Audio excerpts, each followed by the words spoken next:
Negative भाई, अभी तो जैसे मेरा एक्सीडेंट हुआ तो उसमें भी बहुत सारी नेगेटिव चीज़ें हुई कि जिस दिन मेरा एक्सीडेंट हुआ था और मानो मैं रोड पे पड़ा हुआ था, वहाँ से जो मेरा हॉस्पिटल था ना वो 5 घंटे की दूरी पे था और वो 5 घंटे का रास्ता टोटली ऑफ रोड था और मेरी दोनों टांगें टूटी हुई थी और ऐसा दर्द हो रहा था मेरे को और मैं अभी तक हॉस्पिटल भी नहीं पहुंचा था। लोगों ने मेरी वीडियो डाल दी थी और मेरे गले में हार है, एक्सीडेंट हो गया, दोनों टांगें टूट गई, किसी ने मेरे को लंगड़ा बना के खड़ा कर, हॉस्पिटल भी नहीं पहुंचा था कि ये हो मैं हॉस्पिटल पहुंच गया। इवन मेरे को पेन किलर भी नहीं थी मेरे पास, कुछ भी नहीं मिला था क्योंकि एक गांव में एक्सीडेंट हुआ था तो वहाँ ना पेन किलर है ना कुछ है, जो मिलेगा हॉस्पिटल जाके मिलेगा। तो बिना पेन किलर के मेरे दोनों पैर की हड्डी ऑफ रोड रास्ते से जहाँ गाड़ी, और गाड़ी भी वैसी नहीं अच्छी हाई फाई एम्बुलेंस बुलेरो नहीं होती जिसके सस्पेंशन भी ऐसे ही होते, ऐसे ऐसे उछलती हुई जा रही। और मेरी भाई मन में आया था कि आज नहीं बचूंगा क्योंकि कहीं से ब्लीडिंग नहीं हो रही थी और इंसान के दिमाग में 100 तरह की सोच चलती है उस टाइम पे।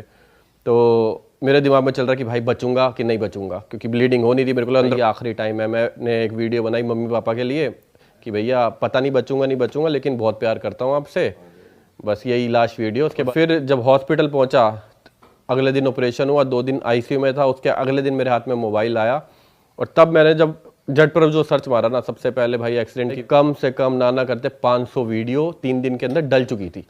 ये सोचो, किसी पे हाथ डाला हुआ है, किसी पे कुछ, किसी नेगेटिव वाइब्स आई ना कि भाई चल क्या रहा है, ठीक है एक्सीडेंट हो गया। इवन मैंने एक इंस्टाग्राम पे एक स्टोरी भी डाल दी, जो भी मैं बताऊंगा ना वही सही है, तो किसी इधर उधर की बात पे विश्वास मत करना। लेकिन तब भी लोग वीडियो और उसको देख के ऐसा कि तब मेरी दोनों टांगे हिलती भी नहीं, ऐसा हो रहा था कि भाई क्या लोग बना रहे हैं, मतलब इतनी नेगेटिव वाइब्स समझ ही नहीं आ रहा था कि हाँ अभी क्योंकि केस भी चल रहा था वहाँ पर, पता ही होगा आपको, एक बंदे की डेथ केस अलग चल रहा है, कोर्ट का चक्कर, पुलिस का चक्कर, पुलिस की कस्टडी, ऊपर से लोग ऐसी वीडियो डाल रहे हैं। तो उस टाइम ऐसा हो गया था भाई कि ये जो फेस है ना लाइफ का, ये सबसे ज़्यादा बुरा तो क्या ही होगा इंसान का कि वो बेड पे पड़ा है, हिल भी नहीं पा रहा और लोगों को सिर्फ अपने व्यूज़ की पड़ी है। और उस टाइम मेरे दिमाग में आया था, फिर मैंने एक स्टोरी ये भी डालती कि हो सकता है मैं यूट्यूब छोड़ दूँगा। मेरे को ऐसा लगा कि भाई हम कर क्या रहे हैं, कि हम जिसको एक प्लेटफॉर्म, एक हम समझ रहे कि हमारी जॉब है जहाँ से हम अर्न कर रहे हैं, लेकिन लोग वहाँ घुसने के लिए किसी की भी ऐसी तैसी कर सकते हैं, जिंदा बंदे को मार सकते हैं, तो और तो क्या ही बचा, इससे ज़्यादा बुरा क्या ही होगा। मैं कभी ये नहीं कहता कि मैं कहता हूँ फ़ायदा उठाओ, मेरे जितने साथ मेरे साथ बंदे ट्रैवल करते हैं सबके चैनल है, मैं कहता हूँ फ़ायदा उठाओ, टाइटल में मेरा नाम डालो, सब कुछ करो, लेकिन पॉजिटिव चीज़ से उठा लो ना। सही बात। लेकिन फिर उनको ही पता पॉजिटिव चीज़ डालेंगे कोई देखेगा नहीं, तो वो एल्गोरिथम ही ऐसा है यूट्यूब का कि ना चाहकर भी बंदा फंसा हुआ है। फिर मैंने सोचा, फिर मैंने 15-20 दिन वीडियो नहीं डाली अपने चैनल पे। मेरे दिमाग में आया था कि भैया मुझे करना ही नहीं है, छोड़ ही दूंगा।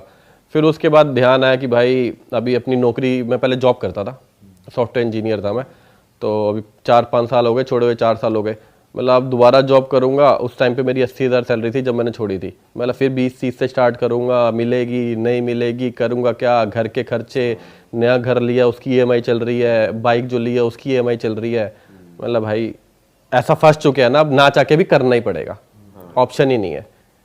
लेकिन भाई इस बीच वो जनता भी होगी ना जो आपको प्यार दे रही होगी, और आपने उस जनता के लिए भी सोचा हो कि यार नहीं इनके लिए मैं करूंगा। हाँ, उसी से ही अपने को मोटिवेशन मिली कि इतने बंदे, आप मानोगे मेरी शॉप पर पापा का जनरल स्टोर है, डिपार्टमेंटल स्टोर, तो वहाँ रोज के कम से कम 50-60 फैमिली आती थी, अच्छी खासी फैमिली, बड़ी बड़ी गाड़ियों में आ रही है, स्कूटर पे आ रही है, बाइकों पे आ रही है, सिर्फ इतना कहने के लिए आप भरोसा रखो आपका बेटा ठीक हो जाएगा। मतलब तब वो चीज़ पापा मेरे को कॉल करके बताते थे, आज इतनी फैमिली आई तेरे को मिलने के लिए, आज ऐसा हुआ।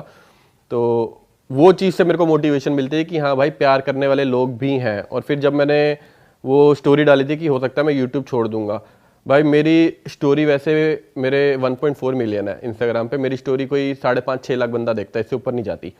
और मेरे को ना करते 4 लाख रिप्लाई आए थे भाई उस स्टोरी पे कि भाई यूट्यूब नहीं छोड़ना। अब सोच लो वो 4 लाख जो रिप्लाई हैं वो प्यार करने वाले हैं, जो बाकी 1-1.5 लाख है वो फिर हेटर्स है। फिर मेरे को लगा चलो ठीक है यार, दिमाग से उनको हटाते हैं, वापसी अपने उस पर आते हैं, शुरू करते हैं। भाई अगर आप डिटेल में बता पाओ एक एक्सीडेंट हुआ कैसे, थोड़ा सा हमारी ऑडियंस के लिए जो। हाँ भाई, एक्सीडेंट एक्चुअली पूरा डिटेल में नहीं बता पाऊंगा क्योंकि अभी भी जो मेरा केस है वो चल रहा है, शायद मैंने अपनी वीडियो में भी नहीं बताया, वो केस अभी भी चल रहा है और मेरी केस की डेट भी है। आपने नई बाइक ली थी ना? हाँ नई, मैंने लगा लो, मतलब वो वर्ल्ड की फास्टेस्ट बाइक है, मतलब इससे ऊपर कोई बाइक ही नहीं है, ये लास्ट है, इसके ऊपर एंड है, इसके ऊपर तो क्या ही लेगा बंदा। जैसे आपने गाड़ियों में कोई बेंटले शेंटले या रोल्स रॉयस ले ली, तो वैसा बाइकों में ये S2 है, तो मैंने ली, शौक था भाई। और फिर अपने को ना, मेरे को हमेशा ऐसा होता है कि कुछ अलग करना है, कि जो लोग नहीं करते वो मेरे को करना है, तभी लोग देखेंगे और मेरे को मजा भी की उसी चीज में आती है। तो जैसे मैं बाइक लेके माइनस टेम्परेचर में चला गया था अपनी 1250, नेपाल मस्टैंग किसी ने नहीं कर रखा, पूरे इंडिया में 2 बंदे हैं या 3 बंदे हैं, उसमें से एक मैं हूँ, मैंने कर रखा है। नेपाल में एक मस्टैंग जगह पड़ती है, -28 -30 टेम्परेचर होता है। वो टेम्परेचर भी दिक्कत नहीं है, वहां जाने के लिए आपके 75-80 हज़ार रुपये का एक पास लगता है, सिर्फ 3 दिन के लिए वहां से आना जाना। तो वो मैंने कर रखा है, क्योंकि मेरे को था कि हाँ भाई कुछ अलग करना है। और H2 का सीन ये था कि नेपाल में पूरे H2 है ही नहीं, और उनको उन्होंने देखी सामने से तो किसी ने देखी भी नहीं। और मेरे को था कि नेपाल एंटर करूंगा, जगह जगह मीटअप करूंगा, ताकि वो बाइक भी देखे, मेरे से मिले, इससे क्या अपनी पब्लिसिटी भी होगी, देखो दोनों तरफ फायदे हैं। और दूसरा वहाँ पर भी वो लोग देख पाएंगे कि भाई H2 क्या चीज़ होती है। तो मेरे को था कि हाँ भाई अपने को भी टाइटल मिलेंगे कि भाई पहली H2 नेपाल में एंटर हो रही है। ठीक है, हाँ पहली बार लोगों ने नेपाल में H2 देखी। और अपनी जो यहाँ बाइक है मेरे ख्याल से 45-50 लाख की है, वही बाइक सेम वहाँ पर 1.5-2 करोड़ की है। तो 1.5-2 करोड़ की वो सोचते भी नहीं खरीदने के लिए कि क्यों नहीं खरीदेगा। तो मेरा मेन मोटो ये था। और फिर एक्सीडेंट का क्या सीन हुआ कि बाइक ली, अब प्लान मेरा पहले ही था वहाँ जाना है। इवन मैं इतनी सारी चीज़ें करके गया था ना, मैंने इतनी सारी राइडें करी हैं, इतनी सेफ्टी मैंने किसी बाइक में नहीं ली, ना गाड़ी में। इसमें मैंने टायर चेंज करा दिए, बैटरी का मेरे को डर लग रहा था हल्की वीक है, बैटरी एक्स्ट्रा दूसरी बाइक में लेके गया। साथ में मेरी दूसरी बाइक भी गई थी BMW, उसमें मैंने इतनी सारी चीज़ें टूल वूल अटरम शटरम सब रख लिया था कि भाई दिक्कत नहीं होनी चाहिए रास्ते में। पहली बार मैं सुपर बाइक ऐसे क्रॉस कंट्री लेके जा रहा हूँ। और फिर तीसरे दिन ही निकल गया डिलीवरी के। और सीन क्या हुआ था, जैसे कोई एजिड अंकल थे, मेरी आगे से 1250 निकली, उसकी आवाज़ भी थोड़ा लाउड है, और ज़्यादा स्पीड नहीं थी हमारी। अभी लोगों ने इतने हवा बना दी, जब मैंने वो वीडियो देखी ना, 150 की स्पीड पे ठुक गया, 200 की स्पीड पे ठुक गया। भाई मैं बता दूं, अगर 150 या 200 पे बंदा ठुक रहा है ना, वो बचेगा नहीं। चाहे जितने मर्जी गियर पहने हो, चाहे 2 राइडिंग पैंट पहनी हो, 3 राइडिंग जैकेट पहनी हो, वो नहीं बचेगा, अंदर ही अंदर वो खत्म हो जाएगा। ठीक है, और मेरी स्पीड थी मेरे ख्याल से 50 या 60, इससे ऊपर नहीं थी। और उस रोड पे भी जहाँ मेरा एक्सीडेंट हुआ, वहाँ पर भी स्पीड की लिमिट थी 50 या 60। 60 से ऊपर अगर होता ना तो मैं नेपाल से वापस ही नहीं आ पाता। अभी सबको ही पता, नेपाल और इंडिया के टर्म्स सही नहीं चल रहे। ठीक है, तो मेरी स्पीड भी उसके अंदर थी। और बाय चांस की बात है, उस रोड पे कैमरा लगा हुआ था, मेरे पास कैमरा नहीं था। जो मेरा कैमरा था ना वो ऑन नहीं था, लेकिन उस रोड पे कैमरा लगा हुआ था। उसके बेस पे उन्होंने चेक करा कि क्या स्पीड थी, ये कहीं उस पर तो नहीं था। वहाँ के रूल एंड रेगुलेशन बिल्कुल यहाँ के अलग है। तो 60 से ऊपर स्पीड नहीं होनी चाहिए थी मेरी। जो बंदा रोड क्रॉस कर रहा था वो जेब्रा क्रॉसिंग पे नहीं होना चाहिए था, और वो नहीं था। जेब्रा क्रॉसिंग थी नहीं, उस रोड पे काफ़ी आगे जाके थी। तो ये मेरे लिए प्लस पॉइंट था। दूसरा क्या था, जब मेरी 1250 निकली ना, वो काफ़ी ह्यूज बाइक है, मतलब जितना ऑटो होता है ना, इतना बड़ा तो इंजन ही है उसका, इतना बड़ा फ्रंट है उस बाइक का। तो वो निकली ना, तो वो अंकल उस बाइक को देखने लग गए रोड के बीच में खड़े होके। तो वो ऐसे पूरा उधर, मतलब जैसे ये बाइक निकली, मैं यहाँ वो खड़े हैं, वो पूरा ऐसे रोड के बीच में मिड में खड़े होके वो उस बाइक को देख रहे हैं। उनको ध्यान नहीं गया कि पीछे से दूसरी बाइक भी आ रही है, और मेरी स्पीड धीरे ही थी। तो मेरे को लगा बंदा रुका हुआ है तो मैं उसके आगे से निकल जाऊंगा। तो मैंने जैसे ही उनके आगे से, मतलब ये बंदा खड़ा है, रोड भी इतनी ज़्यादा चौड़ी नहीं थी, लगा लो आधे कमरे जितनी, जितने कमरा है आधा। तो मेरे को लगा उनके आगे से निकल जाऊंगा। जैसे उनके आगे से निकलने लगा, वो चल पड़े, और वो चल पड़े, और उनको इवन मेरी बाइक भी टच नहीं हुई। ये चीज़ें मैंने आज तक अपनी वीडियो में भी नहीं बताई। तो उनको मेरी बाइक भी टच नहीं हुई थी, उनको मेरा हाथ लगा था, और हाथ लगते ही उनकी एज ज़्यादा थी, और वो उसी टाइम ज़मीन पे गिर गए। और मेरा हाथ लगा, मेरा हाथ ये वाला बाइक से छूट गया, मेरा बैलेंस छूट गया, और साइड में नाली थी। जैसे ही हाथ छूटा ना, इधर प्रेशर आया, हैंडल इधर को मुड़ा, घुसते में नाली में चला गया। और सोचो आप, 40-50 की स्पीड ज़्यादा नहीं है। अगर मैं रोड पे गिरता, मुझे एक भी खरोच भी ना आती, इवन मेरे को खरोच आई भी नहीं थी।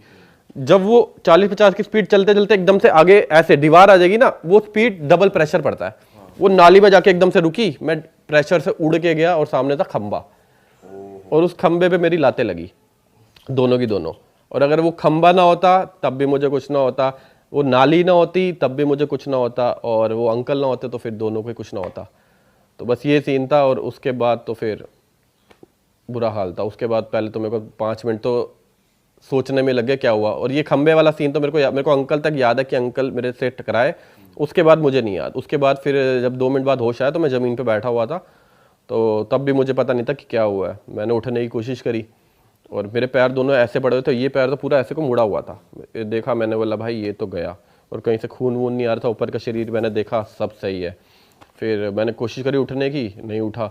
ये टांग हिलाने की कोशिश करी, ये भी नहीं हिली। मेरे को लगा भाई ये गया। फिर मैंने घर पे फ़ोन किया कि भैया ऐसे ऐसे एक्सीडेंट हो गया है। उसी टाइम मैंने बोला एक फ़ोन कर देता हूँ, क्योंकि मेरे को पता था वहाँ बंदे ने वीडियो बनानी शुरू कर दी थी। तो उस टाइम बता दिया था आपने घर पे कि भाई दोनों टांग? हाँ, मैंने बता दिया था घर पे कि दोनों टांगे ख़त्म हो गई हैं। अब ये नहीं पता कितनी, एक हड्डी भी हो सकती है, 10 भी हो सकती है, मुझे नहीं पता, हिल ही नहीं रही है। तो लोग आपको मतलब वो वीडियो बना रहे थे, कोई वैसे बचाने या ले जाने एम्बुलेंस नहीं थे। वगैरह? एक्चुअली क्या है, वो जो जिस एरिया में मेरा एक्सीडेंट हुआ ना, अभी अपनी वीडियो नेपाल से भी काफ़ी बंदे देख रहे होंगे। नेपाल से मतलब ऐसा है ना, नेपाल वाले अपने को बहुत प्यार करते हैं, क्योंकि ये मेरा पहला टूर नहीं था नेपाल का, ये चौथा टूर था। तभी हम किसी जगह हम बार बार इसलिए जाते हैं ना कि वो बंदे में प्यार करते हैं। सही बात है। तो नेपाल वाले अपने को बहुत प्यार करते हैं और उन्होंने पूरा साथ भी दिया। तो वो रोड जहाँ मेरा एक्सीडेंट हुआ ना, उस रोड पे गजूरी है उस रोड का नाम, भूल नहीं सकता मैं लाइफ टाइम। तो उस रोड पे आए दिन हर दूसरे तीसरे दिन एक्सीडेंट होता है, इसलिए वहाँ कैमरे लगे हुए हैं। तो वहाँ जब भी एक्सीडेंट होता है ना, तो वहाँ के, मैंने सुना ही है, वहाँ के बंदे बाइक वाइक फोड़ देते हैं। इवन मेरे से 2-3 दिन पहले एक बस का एक्सीडेंट हुआ था, वो बस को जला दिया था उन्होंने।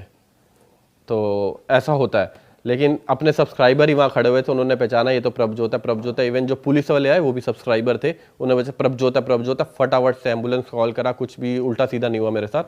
एम्बुलेंस कॉल करा, मेरे को उठाया, डाला। लेकिन वो वाला सीन जो था ना, टांगे अब पूरी मुड़ी हुई थी, सीधी हो नहीं रही थी। फट्टे लेकर आए वो 2, मेरी टांगों के नीचे हिप तक यहाँ फट्टे फंसाए, टांगे पूरी सीधी करी, टांगे बांधी, एम्बुलेंस में घुसाया। अब ये चीज़ें तो रिकॉर्ड कईयों ने, किसी ने आधी कईयों ने डाली हुई है, मैंने तो रिकॉर्ड करी नहीं कुछ। जब मेरे को एम्बुलेंस में डाला ना, तो एम्बुलेंस का दरवाज़ा बंद नहीं हो रहा था, क्योंकि वो फट्टा मेरे पैर से लगा लो लंबा था। अब वो दरवाज़ा बंद नहीं हो रहा। अब दरवाज़ा बंद, बिना बंद में तो वो टकराएगा बार बार, लेके जाएंगे तो। जाना भी कम से कम 70 किलोमीटर था वहाँ से। तो उसके बाद वो गए फिर एक गली के अंदर, जहाँ मेरे को थोड़ा थोड़ा ध्यान है। गली में गए, फिर उन्होंने एक दुकान से, लकड़ी वाली दुकान थी, वहाँ से एक बंदा आया मशीन लेके, और वो मशीन से काट रहा है वो लक्कड़, और वो लक्कड़ काट रहा है, पूरे पैर में वाइब्रेशन हो रही है। अब मैं उसको मना भी नहीं कर सकता, वो है ही जरूरी करना। अब वो जब काट रहा है ना, जब लकड़ी काटते हैं ना, धुआं उठता है, और वो धुआं पूरा गाड़ी के अंदर। भाई एक तो पहले ही दर्द, ऊपर से सांस नहीं ली जा रही। अब साथ में जो बंदे बैठे हुए, स्टेन दोस्त, वहीं के दोस्त से, स्टेन नाम था उसको, मैं उसको खिड़की खोल, सांस नहीं आ रहा, वो मेरे को हवा कर रहा है, मैं सांस है। फिर दोनों लकड़ी काटी, फिर लेके गए उसके बाद वहाँ तक। लेकिन वही है, जब लेटा हुआ था ना, सबसे ज़्यादा मेरे को ये हो रहा था कि लोग खड़े होकर वीडियो बना रहे हैं। ऐसा नहीं है, हेल्प करने वाले भी आते हैं, लेकिन वीडियो बनाने वाले भी आते हैं जिनको कोई मतलब नहीं है कि हाँ भाई फटाफट से कंटेंट है, उनको पता प्रभजोत है, जितना निकल सकता है निकाल लो। तो प्रभजोत गिर गया है, ये है, वो है, ख़त्म हो गया, उठ नहीं रहा, ये वो, पता नहीं क्या क्या। भाई अभी की रिपोर्ट दे दो आप अपने फैंस को, अभी क्या चल रहा है, कैसी रिकवरी है? अभी अपनी भाई रिकवरी एकदम बहुत बढ़िया है। अभी मेरे को जितने बंदे भी देखते हैं ना, तो 4 महीने हो गए हमारे एक्सीडेंट को। अभी जितने बंदे भी देखते हैं, मेरे को ये कहते हैं कि भाई बहुत सही रिकवर हो गया तू, कि टाइम से पहले रिकवर कर लिया। तो ये मैंने नहीं, ये ऊपर वाले की कृपा है, और बाकी जो मेरे फैंस हैं जो मेरे लिए प्रे करते थे। आप मानोगे पूरी फैमिली है, उन्हें चलिया रख लिया था। हमारे में चलिया होता है, चलिया मतलब 40 दिन गुरुद्वारे जाना है। तो मेरे लिए 40 के 40 दिन उन्होंने चलिया रखा कि गुरुद्वारे जाएंगे, रोज़ प्रभजोत के लिए प्रे करके आएंगे। ऐसी फैमिली भी थी हमारे लिए। तो उन्होंने प्रे करा, तो मैं ठीक हो गया। मेरे को जब मैं हॉस्पिटल में था ना, तो मेरे को लगा था कि शायद मैं कभी चल ही ना पाऊँ, क्योंकि मेरी टांगे ऐसी ही रहती थी, ये मुड़ती नहीं थी। और जब नर्स मोड़ने आती थी ना, वो इतने से इतना भी करती थी ना, ओ भाई लगा लो कि उस टाइम जब ज़मीन पे बैठा हुआ था ना, तब इतनी दर्द नहीं होती थी। जब वो मोड़ती थी, पूरा ये खिंच जाता था। मैं उसको मना करता रहता था कि भाई मत कर, अब करना तो है ही है। तो अभी की रिपोर्ट तो ये कि अभी मैं चल पा रहा हूँ। ये वाली टांग मेरी ओके रिपोर्ट है एकदम बिल्कुल, इससे मैं किसी को भी किक मार सकता हूँ। और ये वाली टांग में थोड़ा एफएफडी मीन्स ये प्रॉपर सीधी नहीं होती। 1 महीना लगेगा, ये भी ठीक हो जाएगी। मतलब प्रॉपर 1 महीने बाद मैं हो सकता है दोबारा बाइक चला पाऊंगा। और अभी अपना यही है कि जब बाइक चलाऊं तो दोबारा मैं वही बाइक चलाऊं। अच्छा। कि कोई और नहीं, बाइक तो अपने बहुत सारी खड़ी है, लेकिन चलाऊंगा तो शुरुआत करूंगा, फिर दोबारा उसी बाइक से करूंगा। उससे पहले कोई बाइक अगर डॉक्टर बोल भी देंगे ना चला लो, तब भी मैं नहीं चलाऊंगा, कि जब तक वो ठीक नहीं हो जाती वही चलाऊंगा। और उम्मीद शायद ये भी है कि वही बाइक लेके मैं सेम राइड भी करूंगा, नेपाल वाली। तो भाई इसमें घर वाले कुछ कहेंगे नहीं? मतलब घर वालों ने बोला नहीं कि यार अब बाइक वाइक रहने दे, अब कार ही चला? ऐसा है, मम्मी बहुत डर गई थी उस टाइम पे। तो मम्मी तो अभी भी बोलती हैं कि अब छोड़ दे बाइक, चला, थोड़ा थोड़ा चला, जैसे दिल्ली से गुड़गांव आ गया वैसे वैसे चला, कनॉट प्लेस चला गया, लोकल लंबी राइड छोड़ दे, गाड़ी पे घूम, क्योंकि तेरे को देखने वाले बहुत है। तू गाड़ी पे घूमेगा, बाइक पे घूमेगा, जो तेरे को प्यार करता है वो देखेगा ही देखेगा। लेकिन अपना वो एक चुल नहीं होती कि हाँ वो शुरुआत से ही बाइकर है। पापा ने, लेकिन पापा कुछ नहीं अरे जो मन करे कर, चला तू बाइक दोबारा चला, टेंशन ना ले, तू चला जैसा ठीक लगे लेकिन धीरे चला। अब मैं उनको बताता हूँ कि हाँ धीरे ही। आप सोचो कि भाई लखनऊ, मैंने वीडियो भी डाली हुई है, जब नेपाल जा रहा था ना, लखनऊ एक्सप्रेसवे पे मैंने एक वीडियो डाली थी जिसमें मेरी आई थिंक हाईएस्ट स्पीड थी 185। हाँ, तो आप सोचो कि हाईवे पे मैं इतनी स्पीड से चला रहा हूँ तब कुछ नहीं हुआ, और जब धीरे चला रहा हूँ, कहते हैं ना जब जो होना है वो लिखी होती है, ठीक है। आप मानोगे कि जब एक्सीडेंट हुआ ना, तो उससे 10 किलोमीटर पहले मेरे को तगड़ी भूख लग रही थी, तो मेरे साथ 2 दोस्त भी थे, मैंने उनको बोला बाइक रोको, कह रहे 70 किलोमीटर है, वहाँ मीटअप था हमारा 5 बजे का, उसी दिन का 4:30 बजे मेरा एक्सीडेंट हुआ था। तो कह रहा भाई कि आगे खा लेंगे वहीं पर जाके मीटअप पे ही। मैं बोला नहीं भाई भूख लग रही है, बिना खाए तो नहीं लूँगा मैं, क्योंकि मेरे को पता है ट्रैवल पे खाना पीना जरूरी होता है। वहाँ रुका, मछली चावल दबा के खाया, वो वीडियो मैंने डाली नहीं अपने चैनल पे आज तक। तो वहाँ रुका, मछली वछली खाई, उसके बाद निकलने के बाद कह रहे चले, मैंने रुक 15-20 मिनट और बैठेंगे, क्योंकि वो लिखी हुई थी जो चीज़ होना है। 15-20 बैठ के हमने टाइम पास करा, मोबाइल पे गेम वेम खेल रहे हैं, वो इंस्टा की स्टोरियाँ देख रहे हैं। उसके बाद मैं चलो अब चलते हैं, क्योंकि वो इंसान जिसकी टक्कर होनी थी वो उस टाइम तक रोड पे आया ही नहीं था ना, कि जो होना है वो लिखा होता है। कहते हैं ना इंसान को जगह बुलाती है अपनी साइड, कि भाई यहाँ तेरे साथ कुछ होना है, तो वो अपने आप खींचती है वो जगह, ले जाती है। सही और बात बहुत बंदे अभी भी मेरे को कमेंट करते हैं कि भाई इसको तो फ़र्क ही नहीं पड़ता, इसने एक इंसान मार दिया, इसने ये कर दिया। लेकिन मुझे पता है भाई, मेरे को अभी भी दिल से बुरा लगता है कि मेरे से ये हुआ, जान के हालांकि नहीं करा तब भी बुरा लगता है। और लोग कहते हैं कि मैंने ना एक व्हील चेयर दी थी मेरे मीटअप पे ना, जब S2 की डिलीवरी ली थी, एक बंदा आया था चल नहीं पाता था, तो मैंने उसको मैंने एक व्हील चेयर दी थी कि चल भाई तेरे लिए मेरी तरफ से व्हील चेयर। तो लोग मेरे को अभी कमेंट करते हैं कि एक अनजान बंदे को तू व्हील चेयर दे रहा है, एक बंदा तूने मार दिया, तूने कुछ भी नहीं करा उसकी फैमिली के। लेकिन मेरे को पता है कि मेरे को ना दिखावे की आदत नहीं है भाई, कि मैं अगर किसी के लिए कुछ कर रहा हूँ ना, जरूरी नहीं उसकी वीडियो डालूं, क्योंकि वो चीज़ मेरे को नहीं दिखानी। कहते हैं ना तुम किसी के लिए कुछ कर रहे हो तो तुम्हारे सीधे उल्टे हाथ से कर रहे हो तो सीधे हाथ को भी पता नहीं होना चाहिए। तो मैंने उसकी फैमिली के लिए बहुत किया, ऐसा नहीं किया, बहुत किया, आगे भी जरूरत पड़ेगी आगे भी करता रहूँगा। लेकिन वो चीज़ें मैंने वीडियो में नहीं दिखाई। क्यों दिखाऊं? इवन आप उनके घर चले जाओ, आपको किसी को नहीं विश्वास, उनके घर जाओ, पूछो उसकी फैमिली से कि प्रभजोत ने किया नहीं किया। अगर वो मना करे ना तो वो वीडियो मेरे को भेजो, क्योंकि मुझे पता है। और लोग मेरे को अभी भी तूने कुछ नहीं करा, तूने बंदा मार दिया, तेरे को शर्म नहीं है, तो अपनी लाइफ इजीली जी रहा है, तू ये कर रहा है, वही नेगेटिव चीज़ें अभी भी चल रही है मेरे साथ। अभी भी कमेंट करते हैं कि इसको तो शर्म नहीं है, अब गाड़ी लेके घूम रहा है, जिप्सी मॉडिफाई करा लिया है, वहाँ इसने बंदा मार दिया, अब ये फिर निकला बंदा मारने के लिए। अभी भी ऐसा कमेंट भी कर देते हैं कि अब फिर गाड़ी लेके निकला, अब एक और बंदा मार के आएगा। अरे भाई गलती हो गई, उसकी भरपाई करिए और अच्छे से करिए। आज भी दुख है, हमेशा लाइफ टाइम रहेगा उस चीज़ का दुख, लेकिन जान के थोड़ी करा। 4 बारी नेपाल गया हूँ, पहले उड़ाना होता पहले उड़ा देता भाई, किसी को जान के उड़ाना होता। नहीं, ये तो बोलने वाली बात ही नहीं पाजी, आप ये बोल ही क्यों रहे हो? हाँ, तो मैं वही तो कह रहा हूँ कि लोग कहते हैं कि नहीं भाई इसने जान के वहां पर उड़ा दिया बंदा। भाई जितने मुंह है उतनी बातें हैं, और आप सबको मत, हाँ, जवाब नहीं दे सकते, लेकिन कई बार होता है ना आप ध्यान नहीं भी देना चाहते उन चीजों के बारे में, लेकिन वो टॉर्चर इस लेवल पे करते हैं, हाँ, वो आ जाती है वो भाई, वो तुम्हें अगर तुम उनके कमेंट नहीं पढ़ रहे, इंस्टाग्राम पे मैसेज करेंगे, वो नहीं पढ़ रहे भाई, मेल डाल देते हैं, ये चीज लिख के मेल डाल देते हैं कि तू गाली वाली, तू हरामी कहीं का, तूने भाई वहाँ बंदा उड़ा दिया, तू आराम से जिप्सी लेके घूम रहा है, ये है वो है, तुझे शर्म आनी चाहिए, उसकी फैमिली के लिए तूने क्या किया, उसकी फैमिली पे क्या बीत रही होगी। भाई मुझे पता है, मैं उसकी फैमिली से ही मिला हूँ। अब हर चीज़ हम जरूर थोड़ा ना, हर चीज़ हमारा कंटेंट नहीं है ना, तो हर चीज़ थोड़ी वीडियो में डालते। इवन उसकी फैमिली मेरे से हॉस्पिटल में मिलने आई थी, ठीक है। फिर जब मैं केस के लिए गया, उसकी फैमिली मेरे से पूरी वहाँ मिली। उन्होंने मेरे को, अब उनके मुँह के वर्ड्स हैं, अपनी वीडियो में भी मैंने ये नहीं बताया कि हमारे साथ तो चलो जो हो गया वो हो गया, आपने हमारी हेल्प करी, अभी हम भगवान से आपके लिए प्रे करते हैं कि आप जल्दी ठीक हो जाए। उसकी फैमिली मेरे लिए ये कह रही है, लेकिन बाकी लोगों को है भैया इसको तो पेल दो, तो ये सीन हो जाता है। नहीं भाई, मैं खुद जनता से ये बोलना चाहता हूँ कि ऐसे मत करो। इतने हमारे प्यारे भाई हैं, शानदार क्रिएटर हैं, और बहुत ठेस पहुँचती है यार ये सब तुम लिखते हो और भाई को ऐसे ऐसे गंदे गंदे कमेंट्स करते हो। तो जेन्युइनली एज ए क्रिएटर मैं फील कर पा रहा हूँ कि अगर ऐसा कुछ आ रहा है ना कि तूने बंदा मार दिया, तू गाड़ी घुमा रहा है, ये भाई यही रीजन है कि जनता की वजह से एक क्रिएटर डिप्रेशन में चला जाता है, भाई मेंटली इल हो जाता है, वीक। तो बहुत चीजें, बहुत सारे क्रिएटर आपको ही पता होंगे, इस चक्कर में उन्होंने यूट्यूब छोड़ दिया, डिप्रेशन के चक्कर में। काफ़ी इंडिया के भी हैं, काफ़ी बाहर के भी हैं कि ऐसे ऐसे कमेंट आते हैं, वीडियो बनानी बंद कर देते हैं, डिप्रेशन में चले जाते हैं। तो ये इन्हीं चीज़ों की वजह से होता है, लेकिन जनता समझती नहीं। चक्कर क्या होता है, कोई बंदा ऊपर चढ़ रहा होता है ना, तो हजम नहीं होता कई बंदों से, वो कहता है ये कैसे चढ़ रहा है, पेलो इसको, तो बस वही वाला हाल होता है, वो पेलने के चक्कर में ऐसा पेल देते सामने वाला बंदा वाला डिप्रेशन में चला जाए, मर जाए, उनको कोई